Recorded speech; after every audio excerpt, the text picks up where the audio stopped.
Welcome back once again, all of my low carb friends, and for those of you who are here for the first time, welcome.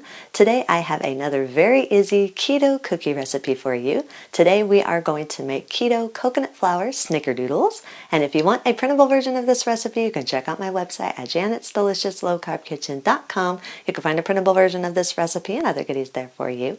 And if you're new to the channel and you want to see lots of easy, delicious, low carb keto recipes, make sure you click that subscribe button and click the notification bell that's right next to the subscribe button. That way you can be notified every time I put out videos every Wednesday and Saturday.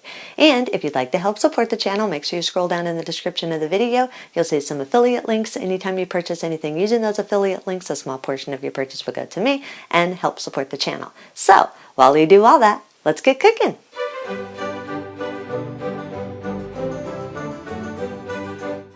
Preheat your oven to 375 degrees. Line 2 large baking sheets with parchment paper, then set them aside for a minute.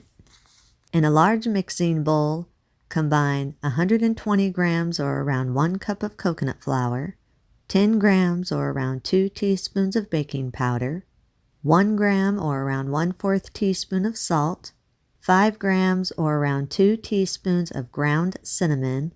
This is optional. It all depends on if you want a cinnamon taste in your actual cookie as well as your topping, or if you don't want the cinnamon taste in your cookie but you want the cinnamon taste in your topping, you can just leave the ground cinnamon out. That is up to you. Add 65 grams or around 1/3 cup of the brown sugar sweetener of your choice. I'm using brown monk fruit sweetener. You can use whatever brown sugar sweetener you want. You can also adjust this more or less depending on how sweet you want your cookies.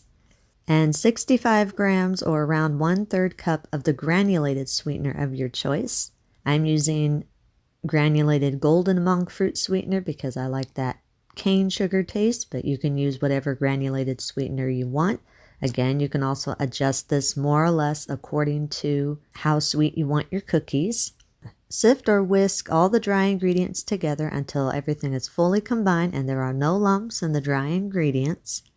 Now, if you're wanting these to be a little bit more of a crispy cookie, then instead of the brown sugar sweetener, you can just add another 1/3 cup of the granulated sweetener of your choice. I like my snickerdoodles to be a little bit on the soft side. That's up to you whether you want them soft or a little bit more crispy. Add 4 large room temperature eggs. Make sure they are room temperature so they stir in more smooth. Stir the eggs into the dry ingredients until everything is fully combined and all the dry ingredients have been lightly moistened with the eggs.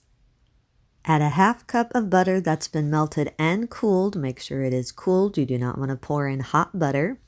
Stir the butter in until everything is fully combined and smooth. Add 112 grams or around a 1/2 cup of the oil of your choice.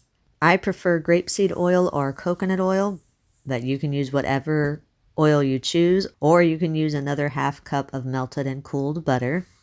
And 8 grams or around 2 teaspoons of vanilla extract. You can adjust this more or less depending on how much of a vanilla hint you want in your cookies.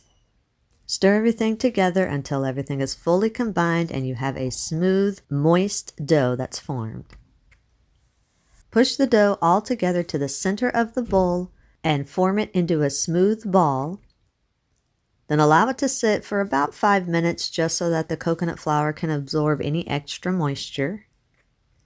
After 5 minutes, the dough should have firmed up just a little bit. It's still going to be a moist dough. Massage the dough in your hands for around 2 minutes. This, again, is to help any extra moisture to be absorbed and also to make sure that your ingredients are all sticking together well. The dough will be a little bit on the crumbly side, but it should not be dry. It should still have a moist feel to it. After you've massaged the dough for 2 minutes, set it aside for just a second. And in a small bowl, combine 24 grams or around 2 tablespoons of the granulated sweetener of your choice. I'm using granulated golden monk fruit sweetener. You can use whatever granulated sweetener you want. And 2 teaspoons or around 5 grams of ground cinnamon. Use a fork and stir these together until they're fully combined. This is going to be your topping. Then set it aside for just a second. Take your cookie dough and scoop it out 1 tablespoon at a time onto your prepared baking sheets. Make sure you keep the scoops around 2 inches apart. You're going to need room to shape your cookies, and also these do spread just a little bit when they're baking. They don't spread a whole lot, but they do spread a little bit, so you do need some room. Roll each dough scoop into a tight, smooth ball. Then roll each dough ball into the cinnamon topping until your desired amount is on there.